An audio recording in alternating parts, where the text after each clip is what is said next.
Daily Speak. Learn, listen, speak. Hey there, and welcome back to Daily Speak, English podcast. I'm David, and I'm really glad you're here with me today. Now, today is going to be a little different. Today, I'm not going to teach you a lesson or give you tips. Today, I'm just going to tell you a story. It's a story about an ordinary man, an ordinary day, and a stranger who changed everything. And I think, by the end, it might make you feel something. It might even stay with you for a while. So here's how this works. I'll tell the story slowly, in clear, simple English. You just relax and listen. Don't worry about understanding every single word. Just follow the story and let the English wash over you. That's how you learn, gently, naturally, through a story. So get comfortable. Maybe make yourself a warm drink. Turn off the noise around you, and let's begin. Our story begins on a cold, gray Tuesday morning in a big, busy city. There was a man named Thomas. Thomas was 42 years old, and Thomas was tired. Not just sleepy tired, tired deep inside, tired of his life. Every morning was the same. The alarm rang at 6 o'clock. He got up in the dark. He drank his coffee alone, standing by the kitchen window, looking at the gray sky. And then he went to work. Thomas worked in an office, a large, quiet office, full of small desks and bright lights.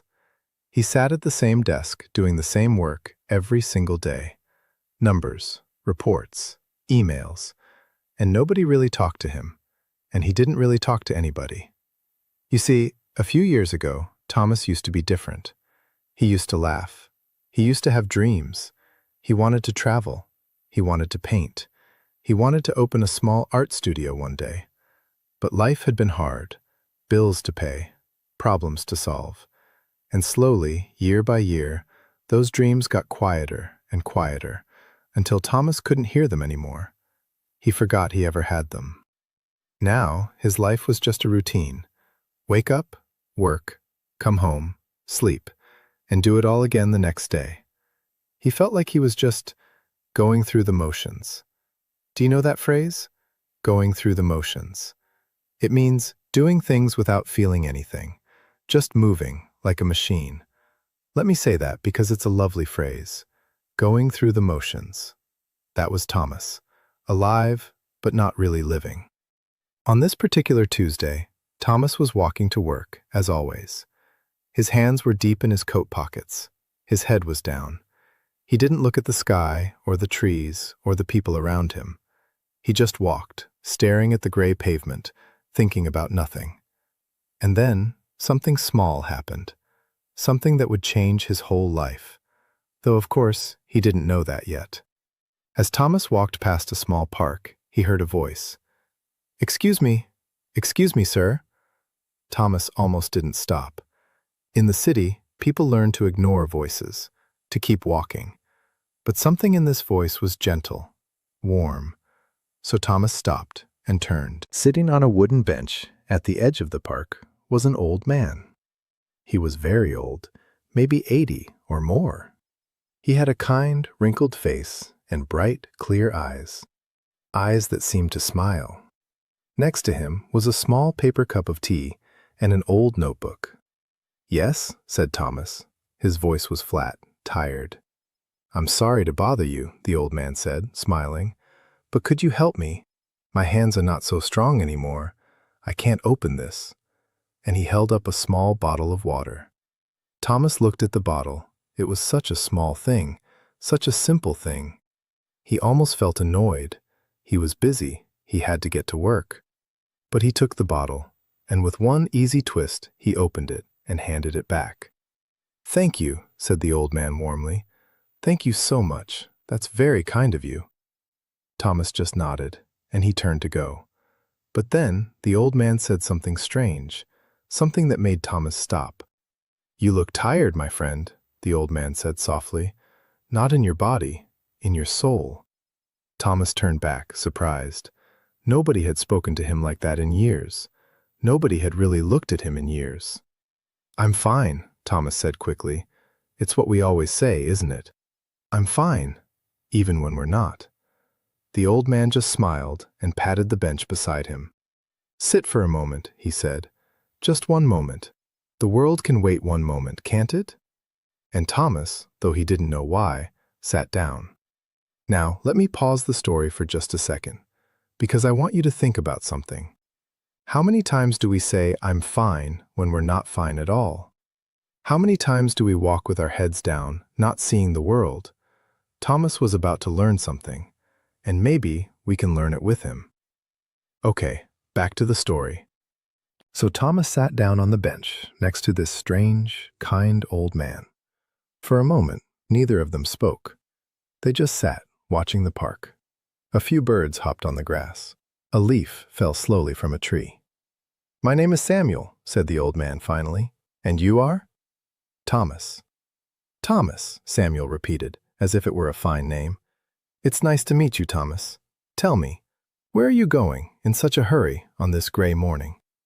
"To work," said Thomas. "Ah, work. And do you like your work?" Thomas opened his mouth to say, "Yes," the automatic answer. But something stopped him. Maybe it was Samuel's kind eyes. Maybe it was the quiet of the park. But instead, the truth came out. "No," Thomas said quietly. "No, I don't. I hate it, actually. I've hated it for years." He was shocked at his own words. He had never said that out loud before.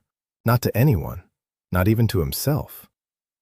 Samuel nodded slowly, as if he understood.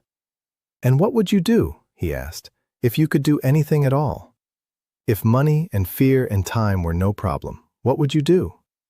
Thomas laughed. A short, sad laugh. "That doesn't matter," he said. "That's just a dream. Dreams aren't real life." "Oh," said Samuel, his eyes twinkling. "But dreams are the most real thing there is. Everything real, everything in this world, was once just a dream in someone's heart. This bench, that building, this city, all of it was a dream first. So tell me your dream, Thomas." Thomas was quiet for a long moment. And then, softly, so softly he could barely hear himself, he said, "I wanted to be an artist. I wanted to paint, and to open a small studio where I could teach children to paint. That was my dream, a long time ago." Saying it out loud, Thomas felt a strange pain in his chest, like touching an old wound. He hadn't thought about that dream in years, and now, remembering it, he felt how much he had lost. "That's a beautiful dream," said Samuel gently. "And tell me, what happened to it?" "Life happened," said Thomas. "Bills, responsibilities. I got a safe job. I told myself I would paint later, when I had more money, more time. But later never came. And now I think it's too late. I'm 42. My dream is dead." Samuel was quiet for a moment. Then he picked up his old notebook and he opened it. Inside, Thomas could see, were drawings. Beautiful, delicate drawings. Birds, trees, faces, hundreds of them. "Did you draw these?" Thomas asked, surprised. "I did," said Samuel, smiling. "Every one of them." "They're wonderful," said Thomas, and they were. "Thank you," said Samuel. "Do you know when I started drawing, Thomas? Do you know when I first picked up a pencil and let myself create?" Thomas shook his head. "I was 71 years old," said Samuel. Thomas stared at him. 71? 71, Samuel nodded. "For most of my life, I was like you. I worked a job I didn't love. I told myself, later, I'll follow my heart later. And the years passed. My wife passed away. My children grew up and moved far away. And one day, I woke up, and I was 70 years old, and I had never done the one thing I truly wanted to do." Samuel looked out at the park, remembering. "I felt such sadness that day, Thomas. Such deep regret. I thought, I have wasted my whole life waiting. And I almost gave up. I almost decided it really was too late." "But you didn't," said Thomas. "No," Samuel smiled. "Because that morning, I asked myself a simple question. I asked, Samuel, you may have 1 year left, or you may have 20. You don't know. But whatever time you have, do you want to spend it waiting? Or do you want to spend it living? Samuel closed his notebook gently. And so, the next day, I bought a pencil and some paper, and I started to draw. I was terrible at first, truly terrible, but I didn't care. Because for the first time in years, I felt alive. Now, let me pause the story again for just a moment.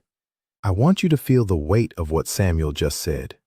He was 71, and he thought it was too late. But he started anyway. And I have a question for you, listening right now. Is there a dream you've been putting off? Something you keep saying you'll do later? Just hold that thought gently as we continue. Okay, back to the story. Thomas sat very still on the bench, looking at this old man, this stranger, who 10 minutes ago he had never met, and who was now telling him the most important thing anyone had ever said to him. That was 10 years ago, Samuel continued. I am 81 now, and these last 10 years, drawing, creating, teaching a few young people in my neighborhood, these have been the happiest years of my whole life. Happier than all the years before when I was safe. He turned to Thomas, and his bright eyes were serious now. So please, my friend, don't tell me it's too late for you at 42. I was 30 years older than you when I began. You have so much time, so much life. Don't waste it the way I almost wasted mine. Thomas felt something moving inside him, something he hadn't felt in years. It was hope. Small and quiet, but real. But I don't know how to start, Thomas said. It feels so big, so impossible. Where would I even begin? Samuel smiled, that warm, gentle smile. You don't start with the whole dream, he said. That's too big. Nobody can do the whole dream at once. You start with one small step, just one. Tonight, when you go home, buy a cheap set of paints and paint one small thing. Anything. A cup, a flower, your own hand. It doesn't have to be good. It just has to be a beginning. Just one small painting, Thomas repeated. Just one, said Samuel. And then, tomorrow, another. And the day after, another. That's how every big dream comes true, Thomas. Not all at once, but one small step, one small day at a time. Thomas nodded slowly, and for the first time in a very, very long time, he smiled. A real smile. It felt strange on his face, like using a muscle he had forgotten he had. Thank you, Thomas said, and he meant it from somewhere deep inside. Thank you, Samuel.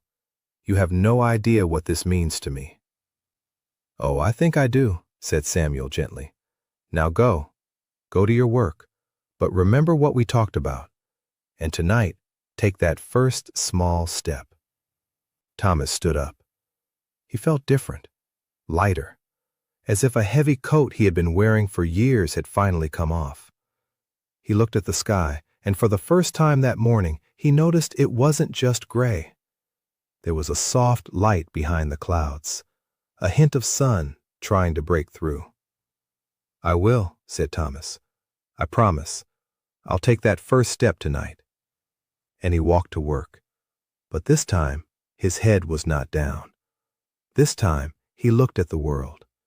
He saw the trees, the birds, the faces of the people passing by. The world was still there. It had always been there. He had just forgotten to look. That evening, Thomas kept his promise. On his way home, he stopped at a small shop and he bought a cheap set of paints and some brushes and a few sheets of paper.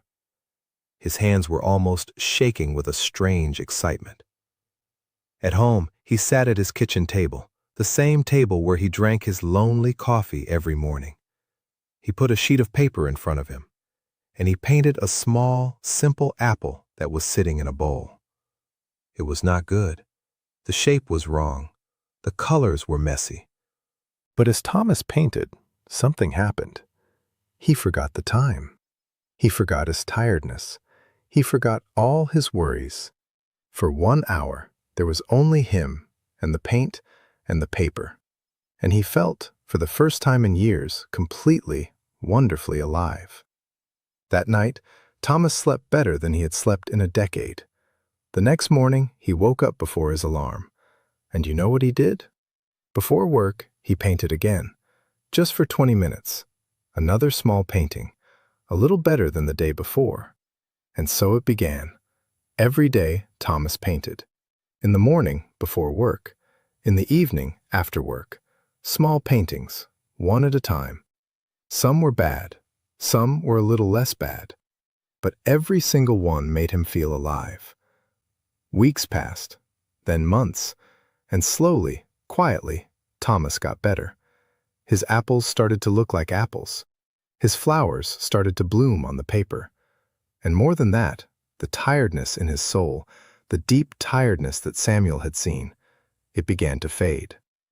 Thomas was becoming himself again. Now, here's something I want you to notice. Thomas didn't quit his job the next day. He didn't do anything dramatic or crazy. He just took one small step every day, little by little. And those small steps added together over time, they changed everything. Remember that. Small steps every day change everything. Every week or so, Thomas would go back to the little park. He wanted to see Samuel. He wanted to thank him again and to show him his paintings and to hear more of his wonderful, wise words. And often, Samuel was there, on the same wooden bench, with his tea and his notebook. And they would talk and laugh and share their drawings. They became friends, true friends, despite the years between them.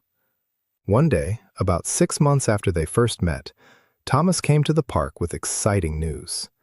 He had made a big decision. He was going to reduce his hours at the office and use the extra time to teach a small art class. For children, just like in his old dream. He was so excited to tell Samuel. He almost ran to the park. But when he arrived, the bench was empty. Thomas waited. An hour passed. Samuel did not come. Thomas felt worried. In all these months, Samuel had almost always been there. He asked a woman who was walking her dog nearby.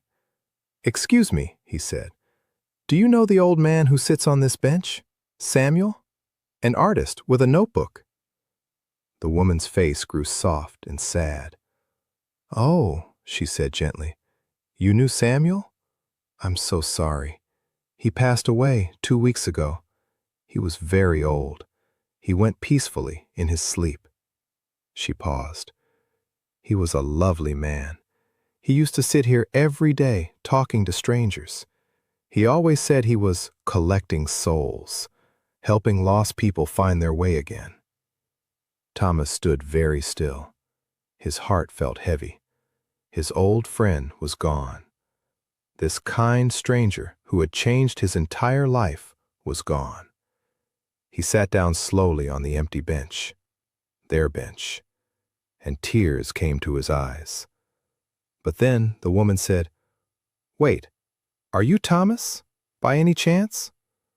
Thomas looked up, surprised. "Yes," he said, "I'm Thomas." "He left something for you," she said. "He gave it to me last month.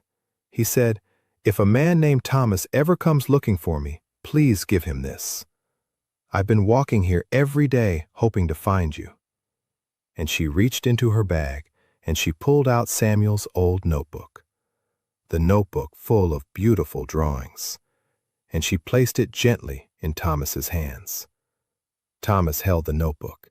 His hands were trembling. Slowly, he opened it. And on the very first page, in Samuel's careful handwriting, was a message just for him. And this is what it said.